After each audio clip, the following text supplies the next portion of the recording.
Yes. Hello.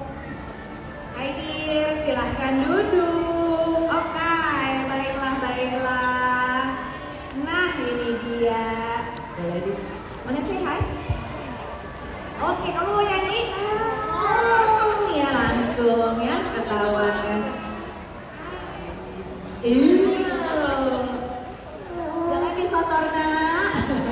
Halo, selamat siang menjelang sore para moms yang hebat-hebat di sini dan mungkin teman-teman yang lagi pada nonton. Halo di Instagram juga. Yes, oh teman-teman Instagram juga sedang menyaksikan. Hai. Tadi Amina baru ketemu belum apa-apa langsung ya salamnya. Iya, dia sekarang gayanya gitu soalnya Kak. Jadi kalau bilang Amira mau foto cheese. Oke. Iya. Oke, kamu mau foto atau mau jawab pertanyaan? Nah, kan betul banget emang begitu adanya. Iya? Oke. Kamu siapa? Ami? Oke. Tapi kalau misalnya kita lihat tadi dong, dia sudah sempat beberapa saat diem ya. Iya kan, memang pasti akan bergerak. Tapi ada saatnya memang boleh mic-nya dokter. Itu juga there are some parts di mana Amina tadi diem aja. Nah, oke. Arel apa kabar? So far so good. Ila baik. Kak Amina, Bapak Atta yang sedang di dalam perut ya. Sudah masuk ke Ini mau sekarang udah 5 bulan. 5 bulan. Bulan depan baru 5 bulan, bulan depan baru 6 ya. Nah, oke, tadi sudah mendapatkan penjelasan dari dokter ya. Sekarang ini kan kita sudah melewati masa liburan. Sebenarnya Amina tuh sudah ikut preschool, K1, K2, I lost count sebenarnya. Jadi aku taunya SD, SMP, SMA soalnya. Sekarang kan pre-kindi, kindi, ya banyak ya? banyak. Sebenarnya Amina itu sekarang aku tuh beberapa kali masukin kayak ke sekolah yang sensory play gitu dong. Ya jadi dia mungkin supaya lebih banyak ketemu teman-teman. Nah, cuman kemarin tuh sempet di beberapa kali karena Amina kan kadang waktunya bentrok jam waktu dia tidur gitu. Aku gak bisa paksain juga kan takut dia malah jadi cranky. Jadi ada miss juga yang datang ke rumah. Sama paling aku masukin kelas gym yang kayak gitu-gitu aja sih. Karena kan usianya juga baru 1,5 tahun. Yes, usianya baru 1 tahun sudah. Nanti juga kami akan memberikan kesempatan kepada Mom Sendes dan juga rekan-rekan media yang ingin memberikan pertanyaan kepada para expert kita ya. Oke, nah tadi kalau misalnya dokter juga sudah mengatakan kalau ada tanda-tanda ya untuk siap sekolah. Harus semuanya kah? Tadi kalau nggak salah kan tandanya ada 5 ya, 5 or 6 if I'm not mistaken. Misalnya dia ada udah bisa 3 deh, atau udah bisa 4 deh. Udah boleh nggak sih dokter? Boleh. Nggak masalah Jadi ya. sebenarnya bisa disesuaikan dengan harus dikomunikasikan dengan pihak sekolah. Ya. Jadi sejauh mana sekolah itu menyediakan program yang bisa menerima anak kita. Ini kan prinsipnya sekolah biar jadi pinter. Kalau udah terlanjur pinter, ya ngapain sekolah dong? Iya enggak. Keren nih dokter keren.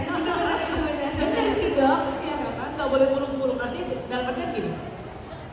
Tidak semua anak harus mempunyai kemampuan yang sama. Yes.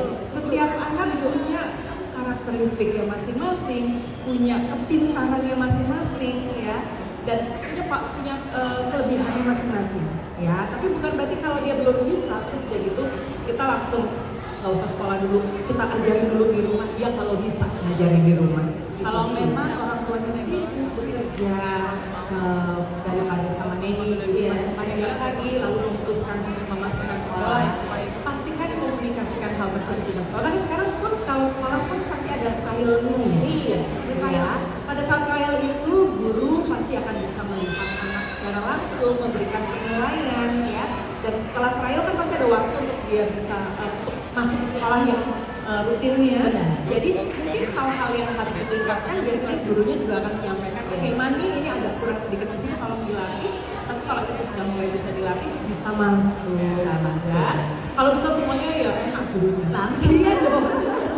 Langsung aja kan ibaratnya. Nah kalau dari Amina sendiri memang sebelumnya sudah diajarkan baik yang motorik halus atau yang motorik kasar atau at least kan seperti yang kita tahu kan pada saat salaman sama orang dia udah bisa ini.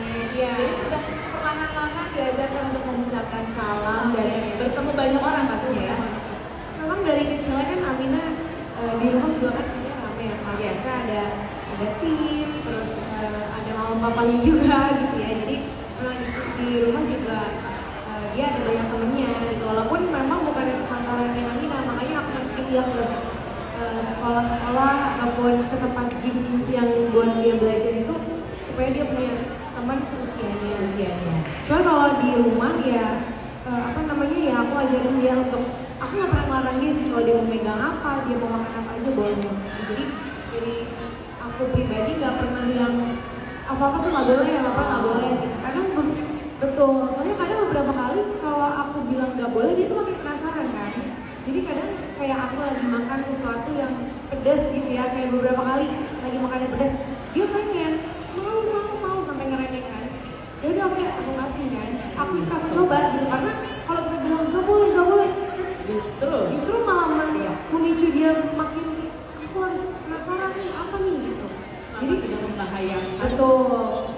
Terus dia coba ternyata, oh ini pedas sama Amina ini pedas, berarti Amina lah tahu kan nggak boleh gitu. Jadi dia kalau sekarang tahu ya. sudah tahu gitu. Jadi beberapa kali kalau ada makanan yang pedas, aku bilang Amina ini pedas, oh oke, dan dia langsung diam.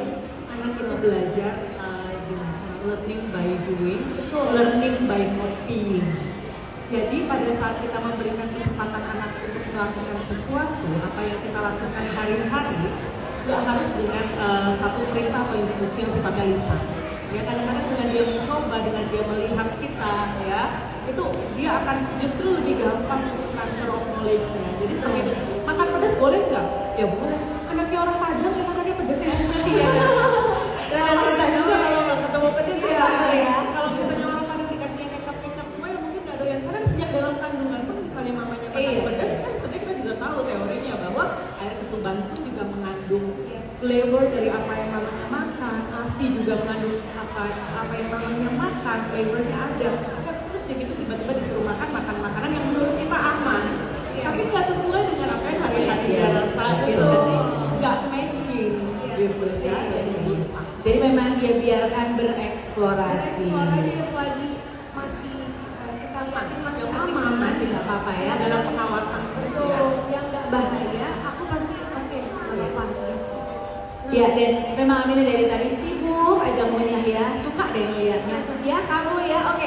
Pada saat pertama kali masuk ke sekolah, apakah mengalami separation anxiety? Baik dari Aminanya atau mamanya, karena terus terang ya dok, I have that di anak pertama, lebay banget gitu ya. Kayaknya semua orang gitu deh, Uh-uh. semua ibu anak pertama tuh segalanya Lebay banget ya. Anaknya udah masuk kelas, emaknya tuh kayak menangis di depan gerbang gitu, atau isak-isak gitu Kalau ya. boleh nempel di jendela ya. Kalau gitu sekarang tuh norak banget gitu. Sementara kalau anak kedua kan baru melihat halaman pekarangan, udah sana masuk gitu, dar gitu. Kalau perlu kirim pakai Gojek ya. Nah, it's okay. Ada separation anxiety nggak baik dari kamu atau dari kamu? Atau semuanya santai? awal-awal banget ada aku kayak aduh ini dia gimana. Sebenarnya yang lebih lebay justru malah papahnya. Oh, Kalau Anak perempuan. anak perempuan ya. soalnya aku tuh termasuk yang santai sih, maksudnya nggak yang apa-apa takut. Tapi kalau papahnya, jadi dari awal sayang aku masukin Amina ya ke sekolah bermain, aku bilang ngapain sih masih kecil dimasukin sekolah. Dia tuh nggak ngerti, dia tuh belum ya pokoknya nanti kalau ada yang ini begini nanti dia biasa lah bang. Cuman dia rempong banget. Iya. Nah, cuman aku pikir kalau misalnya aku begitu juga malah makin runyam. Jadi aku berusaha untuk yang lebih menenangkan aja. Jadi dia bilang enggak lah, ini kan main sama teman-teman seusia dia ya. Dia lebih kasih pengertian aja. Jadi kadang kalau mau masukin dia ke sekolah atau tempat bermain tuh aku suka diem karena papanya tuh suka udah keburu heboh duluan. Iya, udah keburu parno duluan, padahal sebenarnya she needs that experience ya. Dan dia happy kelihatan. Dia happy. Kelihatan happy. Manila tuh kelihatan anak yang sangat, maksudnya interaksinya dengan orang di sekitarnya di segala usia. Dia nggak takut sama orang gitu. Iya. Sama anak yang usianya seumuran juga dia bilang oke. Jadi dia ada probabilitasnya oke sih. Iya, aku bersyukur banget gitu karena memang sebenarnya kan Amina tuh termasuk lahir waktu di pandemi juga. Yes. Karena aku punya sepupu juga yang karena lahir di tahun pandemi gitu, yang mungkin yang nggak bisa banyak ketemu orang, Yeah. dia malah jadi yang tertutup, ketemu keramaian dia jerit-jerit jadi tantrum gitu kan. Lebih Cuman, penakut jadi. yes, cuman alhamdulillah kita di rumah apa ya berusaha membuat dia happy. Ayo ajak ke sini, ajak ke sana gitu. Rame terus ya. Iya, rame terus. Benefitnya itu. Iya. Ya, Mina anak pertama perempuan. Iya kan? Baik banget ya, We have superpower memang ya. Anak pertama perempuan tuh memiliki superpower yang nggak bisa dikalahkan oleh siapapun juga. Nah, oke, kalau kita masuk ke preparation back to school again, dokter, mungkin kan memang di sini ada banyak moms yang juga ingin bertanya-tanya. Gimana cara? Karena gini aja deh. Before this pandemi lama. Kemudian 2,5 tahun ya, thank God kita sudah melewati itu semua. Kemarin liburnya lama, ya kan? Anak saya dari awal libur itu udah ngitung, aduh 2 bulan lagi masuk sekolah ya lah, itu masih 2 bulan lagi gitu ya. Nah, dihitungnya dari hari pertama libur ya. Nah, gimana caranya memindahkan mindset, apalagi yang habis liburan ke luar negeri, keluar kota, ke rumah oma, ke rumah opa, yuk kita sekolah lagi. How do we amp them up? Gimana kita meningkatkan semangat itu? Kalau anak yang udah lebih besar seperti yang tadi harus ketemuin lagi sama temennya. Oh iya. Reconnect sama temennya itu udah paling efektif. Cuma memang ini tidak berlaku untuk anak yang mungkin usianya lebih kecil sih ya. Tapi sebenarnya kalau anaknya lebih kecil, dia sebenarnya nggak punya anxiety untuk back to school lagi. Anaknya udah lebih besar biasanya karena memang belajarnya anak yang udah lebih besar itu atau pasti tuntutan pada saat di sekolah itu kan lebih gede. Kalau anak yang 5 tahun ke bawah kan biasanya sekolah itu sebenarnya tempat buat bermain kan, pindah tempat main aja. Jadi paling yang jadi problem buat anak yang lebih kecil itu karena dia mesti pisah dari maminya. Setelah dia pas liburan nempel terus sama mami and daddy-nya, and then tiba-tiba dia mesti bangun pagi, mesti pergi, mesti sarapannya, mesti jamnya, mesti exact, nggak bisa seenaknya pada saat liburan. Jadi mungkin di minggu-minggu sebelum sekolah kalau anaknya lebih kecil, kita kembalikan lagi ke rutinitas yang akan kita kerjakan pada waktu sekolah. Mungkin lebih gampang seperti itu, bangunnya jamnya sudah diatur, sarapan. Lalu setelah itu aktivitas ya aktivitas biasa yang bisa dikerjakan di rumah, tapi mungkin bisa diincorporate tadi ya kegiatan pretend play di sekolah kayak gimana. Mungkin lebih gampang ya. Nah, kalau let's be brutally honest nih dokter, mungkin ini juga banyak sekali yang menjadi pertanyaan mam berhubungan dengan sudahlah masuk sekolah, kemudian mesti les ini dan itu. Padahal sekarang sekolah anak zaman sekarang aja nggak ada tuh yang pulang jam 11, jam 3, jam 4 itu wow panjang banget. Sampai kadang aku itu di sekolah tuh ngapain aja ya? Dari kadang jam 7 tuh jam setengah 8 udah masuk, terus pulangnya sore, terus masih perlu ada les lagi. Padat banget. Ya, Jujur malahin kita orang kerja kan. Jujur aku nggak ada, aduh kasihan. Karena adik-adik aku ada Arsya, ada Amor, ada Gawan, semuanya kayak gitu. Aku kayak iya. Iya. Masuknya 6.45 loh, udah nggak juga jam 7, banyak sekolah-sekolah masuk 6.45. Pulangnya, iya kan? Pulangnya jam 4, jam 3. Sebenar-benar ini kan memang kita kalau misalnya mau membahas tentang itu, it's a whole other topic, itu lebih ke kurikulumnya. Tapi sebenar-benarnya agar kita juga sebagai orang tua pandai memilih les, berapa banyak sih waktu istirahat yang diperlukan biar kita juga tahu, ya udah nak, kamu udah sampai jam 5 nih, taekwondonya hari Sabtu aja deh, misalnya seperti itu. Jangan dibablasin sampai jam 8. Kadang kita egois juga ya mama, kayak pengennya anaknya sekolah apa les ini. Punya sebuah kemampuan yang kita pikir baik. Padahal yang baik itu belum tentu benar dan efektif buat. Jadi cuma gini, beda usia, beda kelompok usia, beda waktu yang dibutuhkan untuk istirahat. Makin gede anak sebenarnya nap siang itu udah nggak perlu. Oke. Ya, tapi nap malamnya itu memang nggak boleh recording. Tapi kayak misalnya kan yang lebih besar yang sudah mungkin teenagers itu 8 jam itu harus Yang mutlak ya. ya. Tapi tidur siang nggak harus. Tapi kalau kayak toddler gitu ya, masih harus mungkin ada 1 sampai 2 kali nap siang yang durasinya memang nggak panjang, masih sekitar. Cek mati mic dok. Oke, jadi toddler 1 sampai 2 jam dengan durasi yang tidak panjang. Sementara kalau udah teenagers, napnya jangan dipotong, tapi malamnya juga bukan berarti tidur jam setengah 2 ya dok. Anak umur 13 12, 1. Bisa ada mabar begitu kan. Pasti Ya, dong. Ya, balik lagi peran orang tua kita kalau udah anak yang udah teenagers itu bukan kita memerintah ya. Kita udah bukan satu yang sifatnya otoriter. Ya, karena anak yang lebih besar akan lebih senang kalau kita bikin sebagai partner atau teman. Jadi artinya mereka akhirnya bisa melakukan sesuatu itu berdasarkan apa keinginannya mereka bukan karena disuruh. Beda dengan kalau anak balita memang masih butuh guidance. Jadi memang kita harus menentukan. Jadi balik lagi untuk tadi soalnya apa yang bagus dipilihkan untuk anak. Sebenarnya itu semua keputusannya harus bermula dari pada saat kita memilihkan sekolah anak. Ya. Ya, jadi pada saat kita spend waktu dari jam 6 pagi sampai jam 3 sore untuk di sekolah, kita harus tahu program apa aja yang ada di sekolah. Sehingga kita bisa memutuskan apakah sebenarnya anak kita butuh les apa enggak. Ya, itu dulu ya. Pada saat memang semua hal yang kita inginkan anak untuk bisa lakukan itu sudah bisa dipenuhi di sekolah, sudah bisa diajari di sekolah, tentunya lesnya nggak usah. Ya, itu cukup ya. Kan? Jadi yang paling penting adalah dari awal bukan mau les apa, tapi sebenarnya kita pilihin sekolah yang memang sudah bisa Ada itu yang semuanya yang kita inginkan anak kita untuk bisa lakukan dengan durasi sekolah yang segitu panjang. Kalau memang anak kita ingin kita bisa melakukan hal lain di luar les, yang mungkin dengan les tambahan itu yang memang tidak bisa dilakukan di sekolah, dari sekolah yang waktu sekolahnya nggak panjang. Kan banyak sekali kan pilihan sekolah. Jadi decisionnya sebenarnya dari awal kita masuk di sekolah yang Seperti apa? Nah kalau dari Amina sendiri ada les-lesan atau memang dia kan kayaknya she's very easy going ya, apa juga hayu gitu. Apakah memang udahlah yang penting udah sekolah aja dulu, atau memang nanti nih kalau misalnya kita mau beberapa tahun ke depan, aku maunya dia anak perempuan mesti belajar martial art misalnya, atau aku mau dia menguasai bahasa asing, bahasa Mandarin pokoknya, karena itu kan juga mutlak ya di tahun 2023 ini. Kalau aku juga Sebenarnya kalau Amira tuh udah daftarin sekolah, jadi memang aku masukin dia ke satu sekolah di Jakarta yang katanya tuh waiting listnya parah banget. Iya, jadi dari di dalam perut tuh aku didaftarin. udah didaftarin ya. Segitu panjangnya tuh waiting list. Iya, kebetulan si Arsy antinya itu kan sekolah di situ. Jadi aku apa namanya?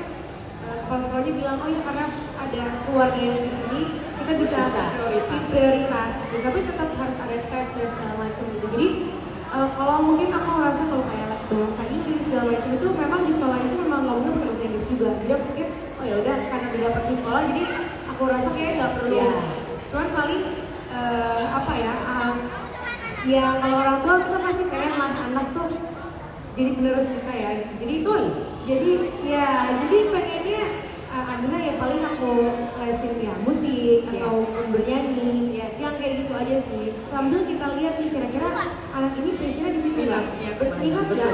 Jangan sampai kita udah lesin dia berbagai macam sampai ngambil guru dari sini yang terbaik, tapi ternyata anaknya nggak senang gitu. Karena jujur aku dulu kayak gitu, diajarin banyak ini, tapi ternyata udah les, aku les piano sampai bertahun-tahun. Sekarang udah bisa sama sekali. Masa sih ya? Kenapa lupa belas? Udah aja hilang gitu. Iya, jadi aku nggak mau. Oh berarti memang anak tuh nggak boleh dipaksa kayak gitu. Anak tidak boleh begitu. Kalau misalnya mau ngikutin orang tua mah, kayaknya semua les aku ikutin aja. Iya. Jadi sambil berjalannya usianya dia kita lihat, oh dia senang di dance, oke kita lanjutin. Oh dia nggak begitu suka musik, oh yaudah kita cari yang lain aja.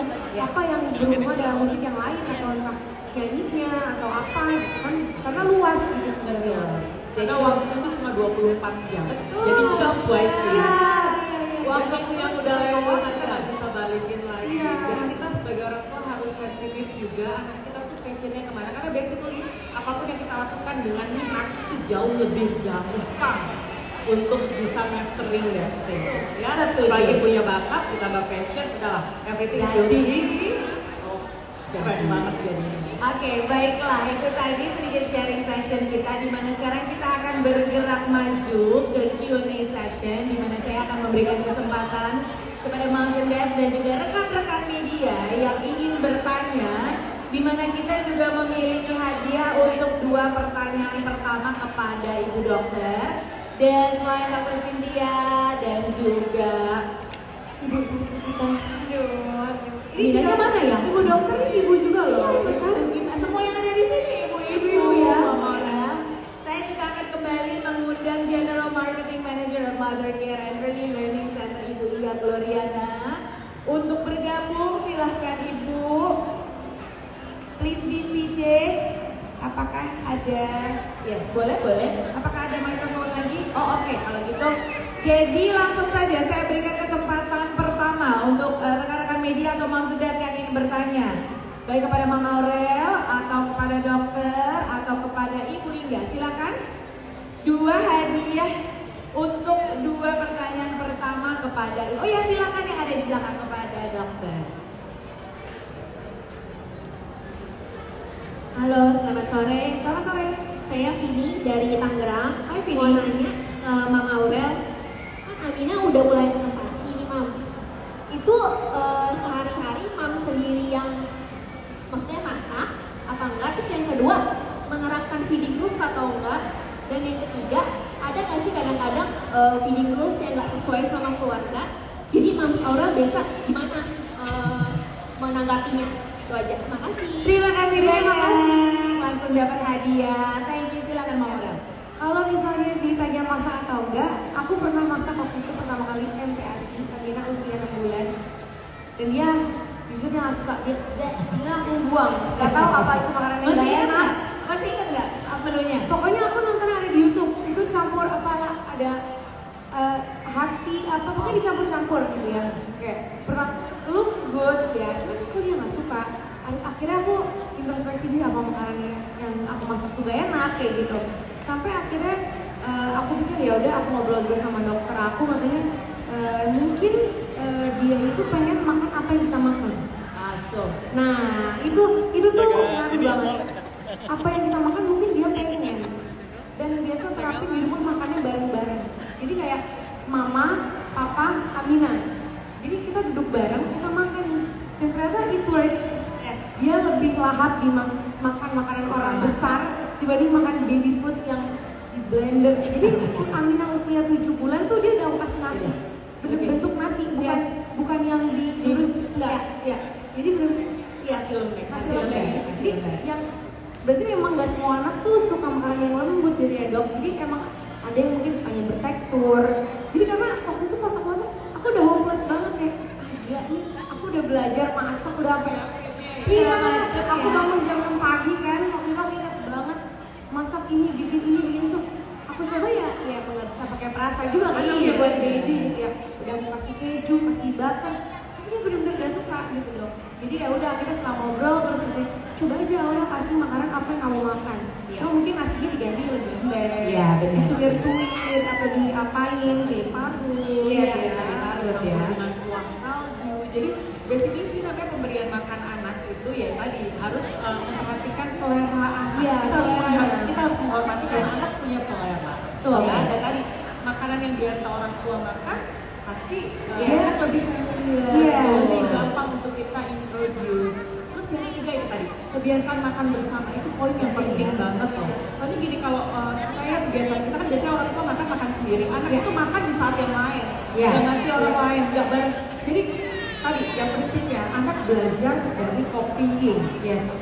Pada saat dia lihat proses makan, oh makan itu duduk manis, makan itu pakai piring sama sendok sama garpu, itu akan masuk ke kepalanya dia, ke ingatannya dia. Makan itu prosesnya begitu, bukan dengan dia didudukin sendiri di high chair-nya, kita suapin, terus apalagi nanti disuruh nonton YouTube dan lain-lain. Ya. Aduh. Itu bukan proses makan yang sebenarnya akan harus dia bisa kerjakan di kemudian hari. Jadi setuju banget itu poin penting banget. Soalnya Yes. si usia Aminah sekarang yang 1,5 tahun, dia kan biasa duduk di baby chair ya. Dok ya kan duduk baby chair kalau anak kecil. Cuman usia yang dia sekarang dia udah bisa ngeberontak untuk saya nggak mau duduk di sini. Dia udah nggak mau. Jadi dia pengen. Jadi kadang saya sama Bang Atta itu kalau makan kan di depan TV ya memang kita duduk di situ makan. Dia tuh lebih tertarik. Dia jadi pengen duduk. Apa dia nanti bermain? Yang penting dia mau makan. Karena kalau kita paksain duduk gitu, takut dia trauma. Dalam mana nanti dia malah Jadi udah. malah jadi. Iya, jadi mama malah mau juga ya, makan. mama papanya duduk makan di depan Duduk di kan depan duduk. Yes. duduk casual, Iya. itu anaknya masih duduk manis di Iya. strap di Iya. di high care-nya. Iya. gitu. Jadi memang benar-benar harus diperlakukan seperti Iya, kita ya. iya, jangan yang jadi kayak oh anak makannya nanti di sana, aduh aku udah deh makan bisa. udah bareng aja. Ada feeding rules. Kalau feeding rules sebenarnya awalnya ada. Awalnya ada. Awalnya ada. Aku tuh pengen dia bisa makan sendiri yang kayak begitu ya. Cuman pas aku lihat, oke, sepertinya dia tidak tertarik Iya. ya, agak kayak ya udah akhirnya ya udah kita suapin aja gitu kan. Toh itu juga sebenarnya kan nggak salah juga kita Iya. suapin dia gitu ya. Kita mengikuti apa yang menjadi Iya. keinginan dari anak. Aku pengen banget. Aduh aku pengen anakku begini. Namanya ibu kita pengen begini gitu. Cuman ekspektasinya tuh ternyata tidak bisa gitu. Jadi kayak ya udah apa yang kita kira masih bisa disuapin ya oke. Combine feeding sih Betul. prinsipnya sambil diajarin pelan-pelan. Jadi prinsipnya tadi kayak gitu. Kita sekarang udah bisa jadi karena dia ngeliat kita makan gini pakai tangan dia sekarang udah ambil apa Diikuti ya. Antara nggak bisa sama nggak mau itu susah loh Iya. dibedain. Iya. Betul. Tapi nggak apa-apa, yang penting kita sebagai orang tua peka terhadap apa yang menjadi kebutuhan mereka, karena kan jadi orang tua nggak ada parenting book-nya ya, nggak ada buku-bukunya. Disesuaikan dengan kebiasaan di Disesuaikan. keluarga dan bentuk anak yang seperti apa yang kita inginkan, dan lakukan itu dulu. Maksudnya kita dulu yang harus jadi contoh, baru kita Baru bisa anak-anak. minta anak kita untuk lakukan gitu. Oke. Baik, untuk ibu Inga mungkin ada nggak sih ibu tips tentunya dari Mother Care untuk yang anaknya baru akan mau masuk sekolah nih. Jadi moms yang hadir di sini nih, anakku tuh baru mau masuk sekolah, ada tipsnya mungkin?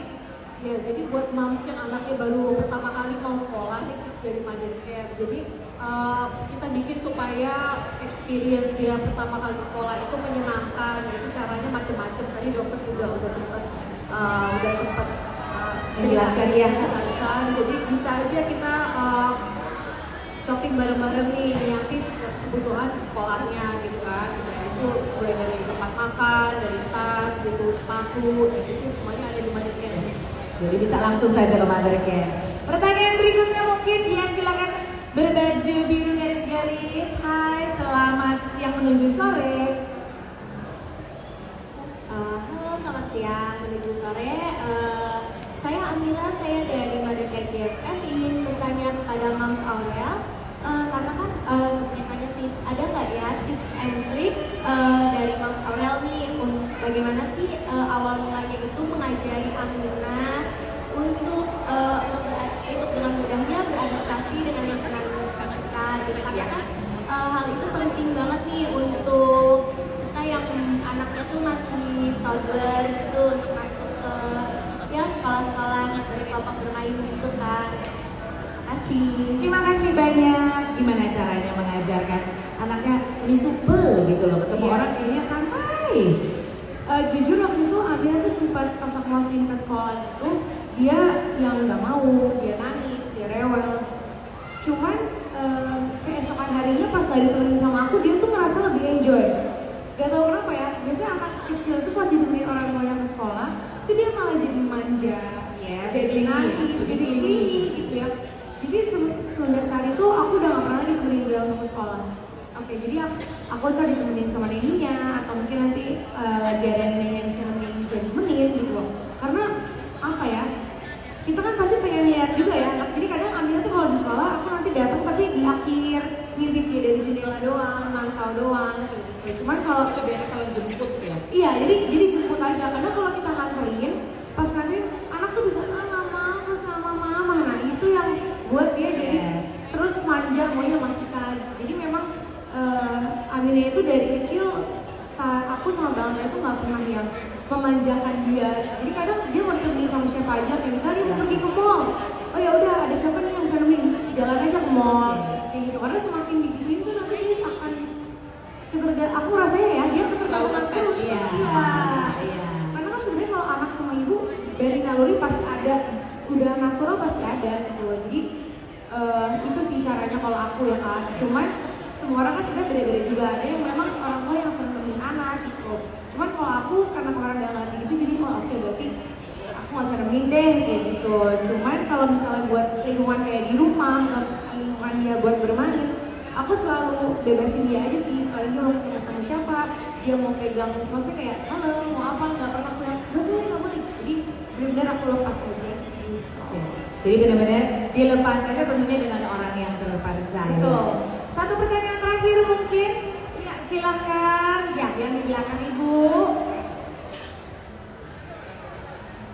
Halo, saya Ibu dari Pabrik Nata. Mungkin mau nanya ke Aurel. Aurel, ini kan kayaknya kelihatan santai banget ya. Mendidik Bawaannya, anak. ya. Nah, sebenarnya apa sih yang paling membuat Aurel panik gitu saat kamu mendidik Amina, menjaga Amina? Dan untuk dokter juga, mungkin apa yang harus dipersiapkan oleh ibu-ibu muda gitu untuk dia saat pertama kali akan memasukkan anaknya sekolah.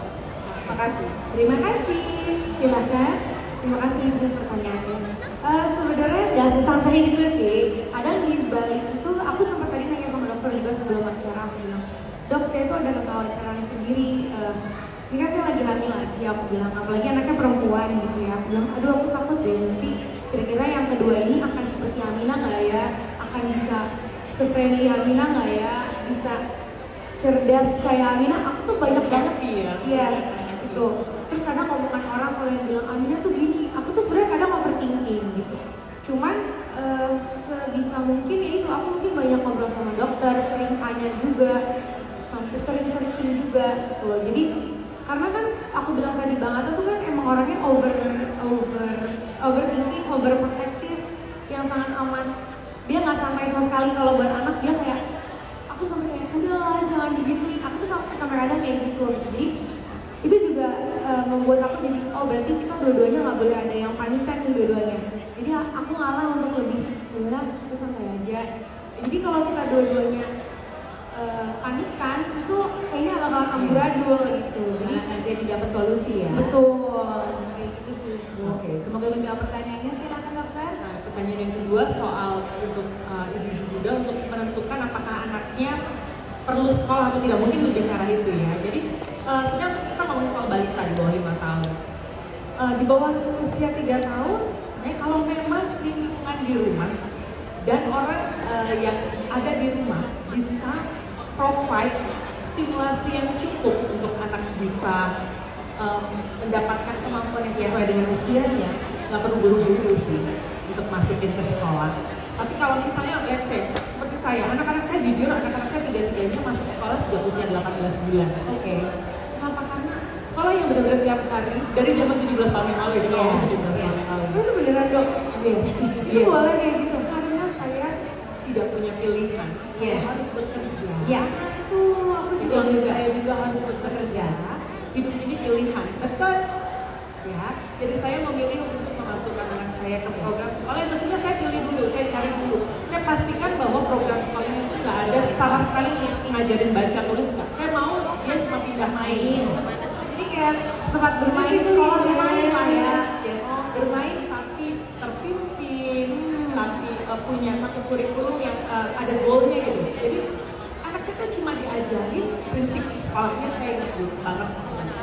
Cuma bagaimana dia bisa disiplin masuk sekolah, taruh botolnya di mana, terus kayak gitu taruh Sepatu di mana, gitu ya. copot sepatu, and say hello, and then group time untuk bikin plan what you're going to do at that day, lalu execute plan-nya, and then after that in the end of the day dia review apa yang dia kerjain.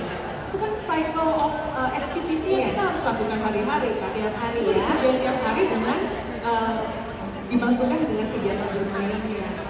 Jadi saya cuma butuh itu sih, karena basically sebenarnya di rumah nanti akan harus kita provide ya seperti itu.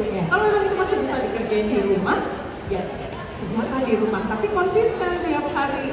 Tapi kalau memang ada kebutuhan di mana kita nggak bisa hadir setiap hari deliver that thing, ya mau nggak mau.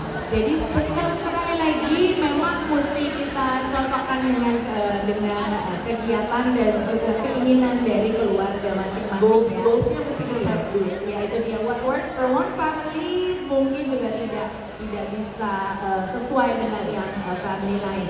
Ibu, ini pertanyaan terakhir nih sebelum nanti kita masuk ke skip hop yang berhubungan dengan menu.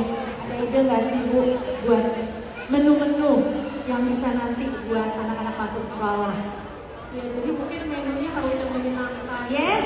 Maksudnya enak dilihat juga gitu, dan anak-anak baru lihat aja udah suka. Nah itu mungkin nanti akan dipraktekin ya sama David Skip. Betul. Because we eat with our eyes. Kalau kita udah senang lihatnya pasti kita akan lahap. Makanya boleh kita berikan tepuk tangan yang meriah sekali lagi. Dan sebelum kita masuk ke bento box dari Skip Hop, seperti yang tadi juga sudah disampaikan di awal, hari ini kita akan mengadakan announcement, di mana dari tanggal 6 Juli kemarin, Mothercare mengadakan Back to School Reels Competition dengan total hadiah 12 juta rupiah. Udah banyak banget yang submit video reelsnya dengan tema Lunchbox Preparation for Your Little One, dan sudah ada pemenangnya. Langsung saja, ada 4 pemenang, di mana 3 dari Jakarta, 1 dari Surabaya. Saya panggil Andini Kameswari dari Jakarta. Kemudian Lina Wati dari Jakarta. Dan juga Putri Amalia dari Jakarta. Tidak ketinggalan, selamat juga untuk Abigail Kashila dari Surabaya. Silakan naik ke atas. Naik langsung. Oh iya, mungkin bisa dibantu.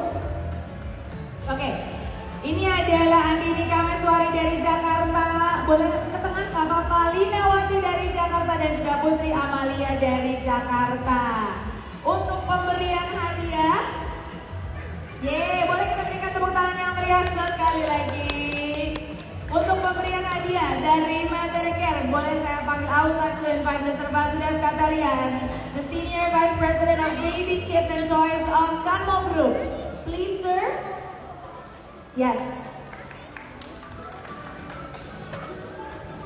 Jadi semuanya, selamat sekali lagi mendapatkan voucher senilai 2 juta rupiah dan juga hampers. Oke, sir. Kemudian untuk pemenang berikutnya akan diberikan oleh Aurel.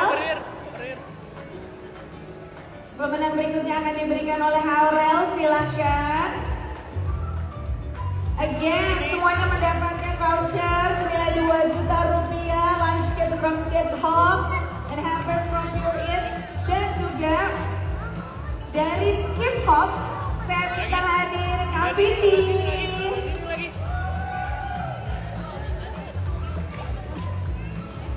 Dan Nat. Foto dulu.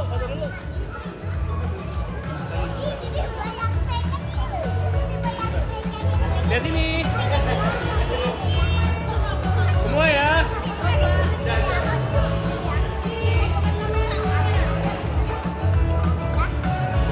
Oke, semuanya boleh berikan tepuk tangan yang meriah. Foto dulu. Foto ke tengah. Yes. Aduh, Aminah Tarotas. Tahu aja kalau perempuan itu ya, kita fotonya mesti kasih di atas ya, Aminah. Everyone, sudah selesai? Oke, sekali lagi selamat kepada para pemenang. Para pemenang boleh. Oke, mau foto dulu. Bisa Pasca, please stay.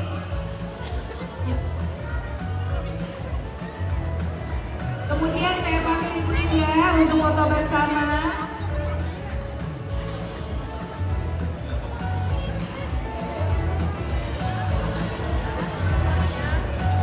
And also Mr. Munir Jahit, to please come to the stage. Ya, dimana foto session ini tentunya ditentukan oleh anak-anak ya. Pada dasarnya ditentukan oleh anak-anak. Oke, lihat. Oke. Sini semuanya. Iya, to the middle first. Boleh sedikit bergeser, Dr. Cynthia. Terus, Bu. Terus, Dok. Terus, Luna. Terus. Jalan dikit, nah, oke. Oke, foto. Ini foto. Alright. 1, Yes. 2, 3. 1, 2, 3. 1, 2, 3. Senyum, please. 1, Senyumnya, to the middle. 1, 2, 3. Yes, boleh. Sekali lagi boleh berikan tepuk tangan yang meriah kepada para pemenang dari Reels Competition. Thank you very much, sir. Dan